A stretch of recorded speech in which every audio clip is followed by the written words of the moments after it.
మీరు మార్కెట్‌కి వెళ్లి కొనుక్కునే వస్తువు ఏది చౌకవుతుంది, ఏది కాస్ట్‌లీ అవుతుంది అన్నది ఈ బడ్జెట్ మీద ఆధారపడి ఉంటుంది. బడ్జెట్ 2021 అయితే ఈ సంవత్సరం finance minister Nirmala Sitharaman union బడ్జెట్‌ని లోక్సభలో అనౌన్స్ చేశారు. ఇప్పుడు మీకు ఈ సంవత్సరం ఫైనాన్షియల్ ఇయర్ అంటే 1 ఏప్రిల్ 2021 నుంచి 31 మార్చ్ 2022 వరకు ఈ బడ్జెట్ ఎఫెక్ట్ లో ఉంటుంది. కాబట్టి బడ్జెట్ లో లెక్కలు ఏంటో తెలుసుకుందాము. మనలాంటి మిడిల్ క్లాస్ వాళ్ళకి బడ్జెట్ లో ఏముందో చూద్దాము. కంగారు పడకండి. అవసరం లేని విషయాలు చెప్పి మీ టైం వేస్ట్ చెయ్యను. ఓన్లీ ముఖ్యమైన విషయాలేంటో చూద్దాము.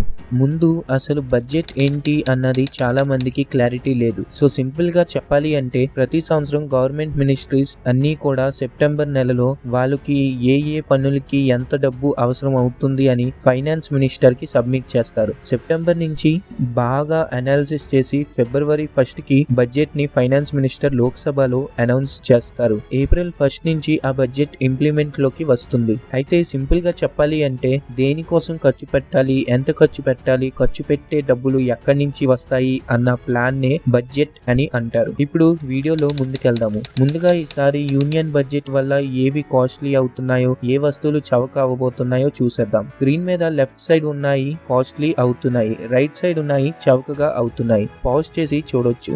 వీడియోలో దీని గురించి ముందు చూద్దాం. ప్రస్తుతానికి ట్యాక్స్ పెరిగిందా తగ్గిందా? చాలా మంది మహమ్మారి వల్ల గవర్నమెంట్ ఇన్కమ్ ట్యాక్స్ ని తగ్గిస్తుంది అని అనుకున్నారు. కానీ ట్యాక్స్ స్లాబ్ ని ఏ మాత్రం టచ్ చేయలేదు. ఎలా ఉన్నది అలాగే ఉంచారు. 5 లక్షల కంటే ఎక్కువ మీ ఇన్కమ్ అయితే మీరు ట్యాక్స్ కట్టాల్సిందే. ఎక్స్పర్ట్స్ ప్రకారంగా ఇన్కమ్ ట్యాక్స్ లో ఏ మార్పులు లేకపోవడమే మంచిది అంటున్నారు. ఎందుకు అంటే జనాలు కన్ఫ్యూజ్ అవ్వకుండా ఉంటారు. వాళ్ళ ప్లానింగ్ స్మూత్ గా అయిపోతుంది అని. అలాగే 75 సంవత్సరాల కంటే ఎక్కువ ఏజ్ ఉన్న వాళ్ళు ఓన్లీ పెన్షన్ ద్వారా కాలక్షేపం చేసే వాళ్ళకి ఇన్కమ్ ట్యాక్స్ రిటర్న్ ఫైల్ చేయాల్సిన అవసరం లేదు. కానీ వాళ్ళు కూడా ట్యాక్స్ కట్టాలి. బ్యాంక్ లో నుంచి డైరెక్ట్ గా ట్యాక్స్ కట్ అవుతుంది. అంటే మన ముసలి వాళ్ళకి ఒక తలనొప్పి తగ్గింది. Agriculture infrastructure and development cess. ఈ పేరు మీద ఒక సెస్ ని గవర్నమెంట్ ఇంట్రొడ్యూస్ చేసింది. సెస్ అంటే అది కూడా ట్యాక్సే, కానీ స్పెసిఫిక్ గా ఒక ఫీల్డ్ లేదా ఒక ప్రయోజనం కోసం ట్యాక్స్ డబ్బుల్ని వాడేదాన్ని సెస్ అని అంటారు. అయితే ఇప్పుడు సెస్ అన్న ట్యాక్స్ ఏ వస్తువుల మీద అయితే వేస్తారో ఆ వస్తువులు మీకు కాస్ట్లీగా దొరుకుతాయి. మీరు స్క్రీన్ మీద చూడొచ్చు సెస్ ఏ వస్తువులకి ఎంత పడుతుంది అని. లిస్ట్ లో అన్ని రాసి ఉన్నాయి. ఇవి కాకుండా మీకు ఇందాక చూపించిన చార్ట్ లో చూస్తే మొబైల్ కి సంబంధించిన స్పేర్ పార్ట్లు, ఇంకా ఆటోమొబైల్ అంటే అదే బైక్ కి, కార్ కి మీరు సామాన్లు కొనుక్కుంటారు కదా, సైడ్ మిర్రర్లు, వైపర్లు, ఇంకా స్పేర్ పార్ట్ లాంటివి, ఎయిర్ కండిషనర్స్ కి ఈ సెస్ పేరు మీద ట్యాక్స్ పెంచారు. అయితే మీరు స్టార్టింగ్ నుంచి చూసుకుంటూ వస్తే ఒక కామన్ మ్యాన్ ఏమేమైతే ఎక్కువగా కొనుక్కునేవి ఉన్నాయో వాటి అన్నిటికీ ట్యాక్స్ పెంచారు. కస్టమ్ డ్యూటీలు పెంచారు అని మనకి కనిపిస్తుంది. ఇంకా సోలార్ ఇన్వెస్టర్స్ ఇంకా ల్యాంప్స్ లో 5% నుంచి 20% కి కస్టమ్ డ్యూటీ పెంచేశారు. అయితే ఈ డబ్బులు ఫార్మర్స్ కోసం ఖర్చు పెడతాము అని గవర్నమెంట్ అంటుంది. ఇవి కాకుండా ఈసారి గోల్డ్, సిల్వర్, ప్లాటినం మీద ట్యాక్స్లు తగ్గించింది. అంటే వీటి రేట్లు కూడా తగ్గుతాయి. మీ దగ్గర డబ్బులు ఉంటే బంగారం మీద ఇన్వెస్ట్ చేయడానికి ఇది సరైన సమయం.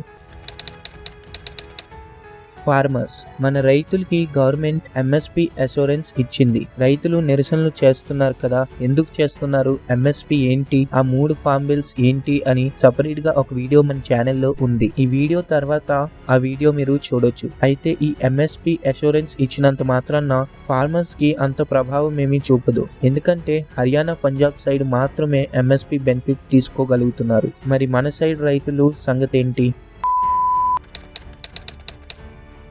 Health care sector. Health care విషయానికి వస్తే గత సంవత్సరం 94,000 కోట్లు పెడితే ఈ సంవత్సరం 2,24,000 కోట్లని హెల్త్ కేర్ సెక్టర్ కి కేటాయిస్తున్నాము అని బడ్జెట్ లో కనిపిస్తుంది. ఈ 2,24,000 కోట్లలో 35,000 కోట్లు కేవలం వ్యాక్సిన్ కోసమని మన గవర్నమెంట్ ఖర్చు పెడుతుంది. ఈసారి ఒక కొత్త స్కీమ్ ని కూడా లాంచ్ చేయడం జరిగింది. పిఎం ఆత్మ నిర్భర్ స్వాస్థ్ భారత్ యోజన. స్వచ్ఛ భారత్ కాదండి, ఆత్మ నిర్భర్ స్వాస్థ్ భారత్ యోజన. ఈ స్కీమ్ కి 64,000 కోట్లు ఖర్చు పెడుతుంది. రాబోయే 6 సంవత్సరాల్లో మన ఇండియాలో హెల్త్ కేర్ సిస్టమ్ ని ఇంప్రూవ్ చేయడానికి ఈ 64,000 కోట్ల రూపాయలు 6 సంవత్సరాలకి కేటాయించడం జరిగింది. కాబట్టి దీన్ని 2,24,000 కోట్లలో కౌంట్ చేయడం కరెక్ట్ కాదు అనిపిస్తుంది. చిదంబరం గారు చెప్పిన దాన్ని బట్టి vaccine amount only one time investment. దీని అర్థం ప్రతి సంవత్సరంకి హెల్త్ కేర్ బడ్జెట్ లో ఏమీ పెంచలేదు అని. హెల్త్ కేర్ బడ్జెట్ లో 137% ఇంక్రీజ్ అయ్యింది అన్నది పై మాటలు. వాస్తవానికి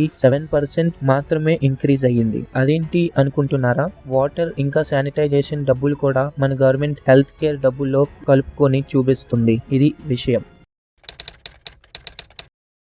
వెహికల్ స్క్రాపేజ్ పాలసీ. మీ దగ్గర 20 సంవత్సరాల కంటే పాత బండి ఉన్నదా? అయితే మీ బండికి గుడ్ బై చెప్పే సమయం దగ్గర పడింది. 20 సంవత్సరాల కంటే పాత బళ్ళు అయితే ఒక టెస్ట్ ఉంటుంది. ఆ టెస్ట్ లో ఫెయిల్ అయితే ఈ పాలసీ ప్రకారంగా మీ వెహికల్ ని ఇంకా యూజ్ చేయకూడదు. కంగారు పడకండి. ఏప్రిల్ 1, 2022 నుంచి ఈ పాలసీని ఇంప్లిమెంట్ చేయడం జరిగింది.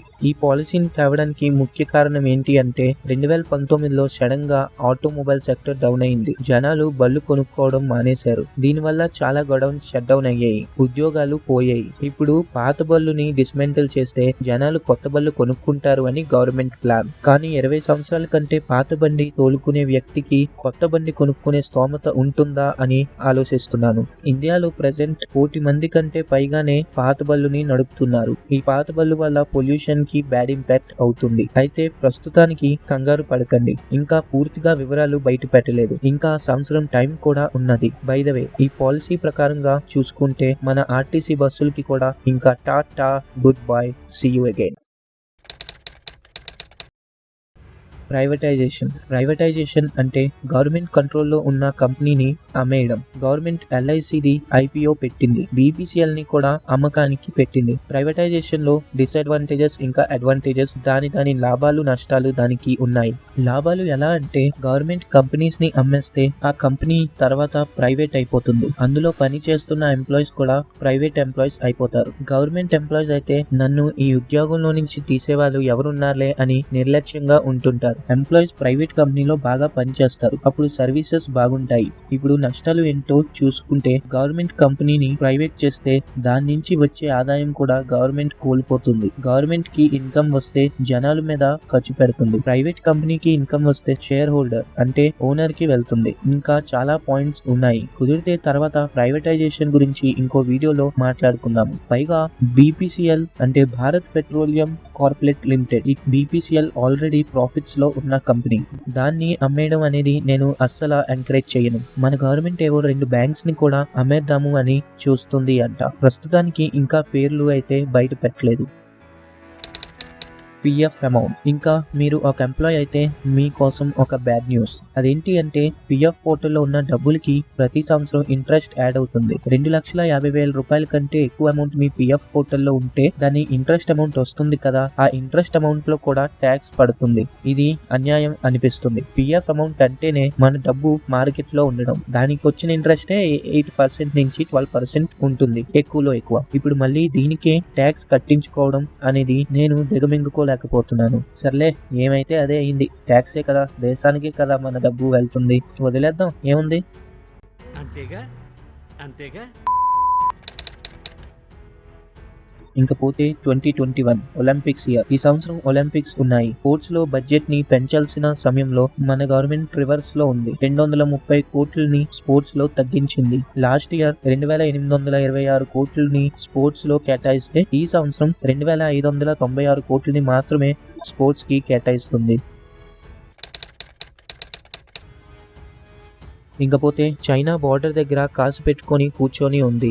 సరిహద్దు లోపలికి వచ్చి ఇది నా చోటు అంటుంది. కాశ్మీర్ ఇంకా అరుణాచల్ ప్రదేశ్ దగ్గర చైనా దాడికి దిగుతుంది. ఇలాంటి సమయంలో డిఫెన్స్ బడ్జెట్ కూడా పెంచలేదు. 4,78,195 కోట్లు డిఫెన్స్ కి కేటాయించారు. అమౌంట్ పెద్దదే కదా అని అనుకుంటున్నారా? ఇప్పుడు అసలు లెక్కేంటో చూడండి. ఈ డబ్బులో 1,15,850 కోట్లు రిటైర్ అయిన జవాన్లు పెన్షన్ కి వెళ్ళిపోతాయి. 2,32,047 కోట్లు డిఫెన్స్ సర్వీసెస్ కి వెళ్తుంది. డిఫెన్స్ సర్వీసెస్ అంటే పెట్రోల్, డీజిల్, ఇంకా డైలీ ఎక్స్పెండిచర్, ఇంకా జవాన్ శాలరీల కోసం ఈ డబ్బు ఖర్చు అవుతుంది. ఇంకా మిగిలింది 37,837 కోట్లు. ఈ అమౌంట్ మినిస్ట్రీ ఆఫ్ డిఫెన్స్ కి వెళ్తాయి. ఆ స్టాఫ్ సాలరీస్ కి ఇంకా ఆఫీస్ ఖర్చులకి ఈ అమౌంట్ ని వాడతారు. 1,35,000 కోట్లు. ఈ అమౌంట్ క్యాపిటల్ అవుట్లే డిఫెన్స్ సర్వీసెస్ కి వెళ్తుంది. అంటే ఈ అమౌంట్ నేవీ, ఆర్మీ ఇంకా ఎయిర్ ఫోర్స్ 3 ఫోర్సెస్ కి పంచుతారు. ఈ 1,35,000 కోట్లని మనం ఆర్మ్స్ ఇంకా వెపన్స్ కొనుక్కోవడానికి ఇంకా యుద్ధాలు చేయవలసి వచ్చినప్పుడు ఈ అమౌంట్ ని వాడతాము.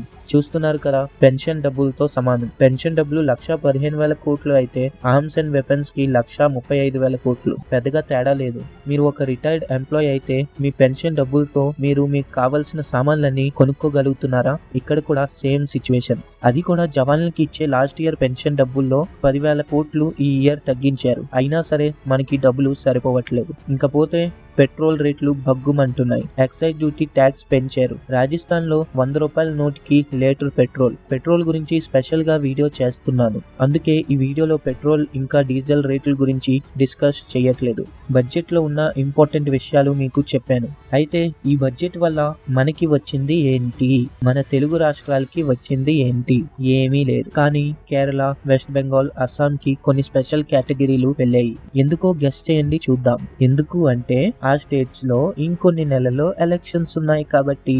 వెస్ట్ బెంగాల్ లో 25,000 కోట్లు పెట్టి హైవే కడుతున్నారు. అస్సాంలో 30,000 కోట్లు నేషనల్ హైవే కోసం ఖర్చు చేయబోతున్నారు. కేరళలో 1,900 కోట్లు పెట్టి కొచ్చిలో మెట్రో లైన్ వేయిస్తున్నారు. కేరళలో కూడా 1,100 కిలోమీటర్ల నేషనల్ హైవేకి ఖర్చు పెడుతుంది. అదేంటి ఎలక్షన్స్ ఉన్న స్టేట్స్ లో అన్ని చేసి మన తెలుగు రాష్ట్రాలని ఇలా వదిలేశారు అంటే గవర్నమెంట్ ఏదైనా చెయ్యాలి అంటే ఎలక్షన్స్ ఉండాలా అన్న డౌట్ మీకు వచ్చి ఉండొచ్చు. నాకు తెలుసు, ఎందుకంటే ఈ డౌట్ నాకు కూడా వచ్చింది కాబట్టి. సరే, నా ఒపీనియన్ ఇంకా సొల్యూషన్ విషయానికి వస్తే మన గవర్నమెంట్ డబ్బులు వేస్ట్ చేయడానికి ఫస్ట్ ఉంటుంది. విగ్రహాలు కట్టడం, సెలబ్రిటీస్ కి అవసరం ఉన్నా లేకపోయినా ఎక్స్ట్రా సెక్యూరిటీ ప్రొవైడ్ చేయడం లాంటివి చేస్తుంది. ఇవి తగ్గించుకుంటే మంచిది. ఇంకపోతే వీడియో లేట్ అయినందుకు సారీ. నేను ఫుల్ టైం యూట్యూబర్ ని కాదు, అందుకే వీడియోస్ లేట్ అవుతున్నాయి. ఈ వీడియోలో మాక్సిమం ఇన్ఫర్మేషన్ ని నేను మీకు ఇవ్వడానికి ట్రై చేశాను. ఇంకా కొన్ని పాయింట్స్ ఉన్నాయి కానీ వీడియో లెంతీ అవుతుంది కాబట్టి అవి నేను చెప్పలేదు. వీడియోని మీ ఫ్రెండ్స్ అందరితోని